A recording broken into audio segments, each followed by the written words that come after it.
জাতীয় রাজনীতিতে ফ্যাসিবাদ বিরোধী আন্দোলনে, স্বৈরাচার বিরোধী আন্দোলনে এবং বাক স্বাধীনতা, মিডিয়া এবং প্রেসের স্বাধীনতা, ডিজিটাল সিকিউরিটি, নানান কালা কানুনের বিরুদ্ধে গাজীবাইয়ের যে সংগ্রাম, তা যেন কখনো থেমে না যায়, এটা যেন আমাদের সবার মনে থাকে। আজকে এটা একটা নাগরিক সভা, এটা কোনো প্রতিবাদ সভা নয়, কোনো বিক্ষোভ রাজনৈতিক সমাবেশ নয়। আমরা গোলামীর গাজী ভাইকে হারিয়ে স্বাভাবিকভাবেই সকলে আমরা ভারাক্রান্ত শূন্যতা অনুভব করছি। গোলামীর গাজী ভাই, আমি জানাজার দিনেও বলেছিলাম, সাংবাদিকতার পেশায় আমি নিজেও যুক্ত ছিলাম। সেই সময় থেকে গাজী ভাইয়ের সাথে আমার প্রেস ক্লাবের ব্যাপার ছিল। প্রচুর পরিশ্রম করতেন গাজী ভাই, শুধু ঢাকা নয়, সারা দেশে তিনি ছুটে ছুটে সব সাংবাদিকদের সুরক্ষিত রেখেছেন, ইউনিয়নটাকে ধরে রেখেছেন। তার বৈশিষ্ট্য ছিল, আমরা ওই দিন সবাই আপনারা বলেছিলেন, সব সাংবাদিক সাহসী হয় না, সব সাংবাদিক মৃত্যু ভয়হীন চেতনা নিয়ে সাংবাদিকতা করে। এই অনন্য বৈশিষ্ট্যের অধিকারী ছিলেন গোলামীর গাজী। অনেকের মধ্যে আপোষকামিতা দেখা যায়, কাপুরুষতা দেখা যায়, ভীরুতা দেখা যায়, সেটা থেকে গোলামীর গাজীর চরিত্র ছিল অনন্য বৈশিষ্ট্যের অধিকার।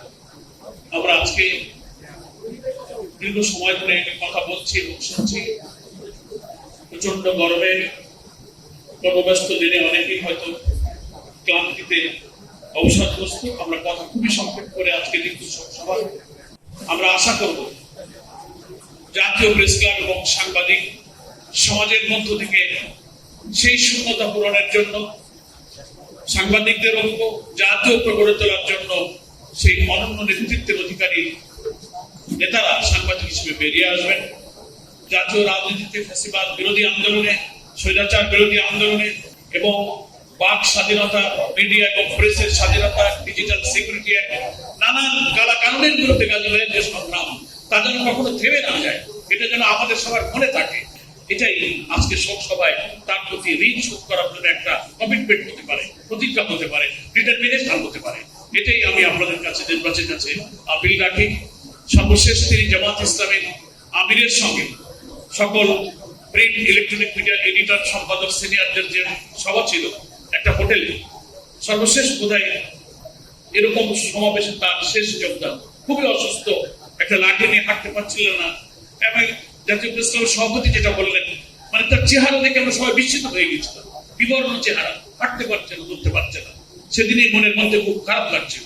আমাদের আমির সাহেব বলেছিলেন, আপনি চিকিৎসা করেন। আমাকে কানে কানে গাজী ভাই বললেন, বড় ভাই কি করবো?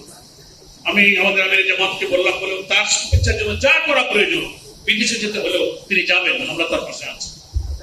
যাওয়ার চেষ্টাও করা হয়েছিল, কিন্তু তার অসুস্থতা এত সিরিয়াস পর্যায়ে তিনি আর ফ্লাই করতে পারলেন। তো আমরা এটাই আশা করি যে আজকে মৃত্যু নিয়ে আমাদের কোনো কথা নেই, কারণ মৃত্যু তো আল্লাহ তাআলা নির্ধারিত, আমরা এটার উপরে ঈমান রাখি। কিন্তু কষ্ট হচ্ছে যে তিনি নির্যাতিত হয়ে মৃত্যুবরণ করেছেন, কারাগারে 18 মাস দীর্ঘদিন থেকে ডিভিশন দেওয়া হয়নি। হাইকোর্টে, নিম্ন আদালতে বারবার ধর্ণা দিয়েছি আমরা, কিন্তু তার ডিভিশন দেওয়া হয়নি। একেবারেই শেষের দিকে এসে খুব চ্যালেঞ্জ করে অ্যাপিল ডিভিশন থেকে তার ডিভিশনের আদেশটা নিতে হয়েছে। তো সেই কারা নির্যাতিত সাংবাদিক তিলে তিলে মানসিক নির্যাতনে তার স্ত্রী, সন্তানরা কষ্ট পেয়েছে, এবং এই নির্যাতনে তার শারীরিক, মানসিক যে মারাত্মক যে ক্ষতটা হয়েছে, সেটা নিয়ে তিনি দুনিয়া থেকে বিদায় নিয়েছেন। তার একমাত্র পুত্র সন্তান এখানে আছেন, আমরা তার জন্য দোয়া করি। ভাবি এবং তার পরিবারের স্বজনদের জন্য আমাদের সহানুভূতি, শোক, সমবেদনা, দোয়া থাকবে।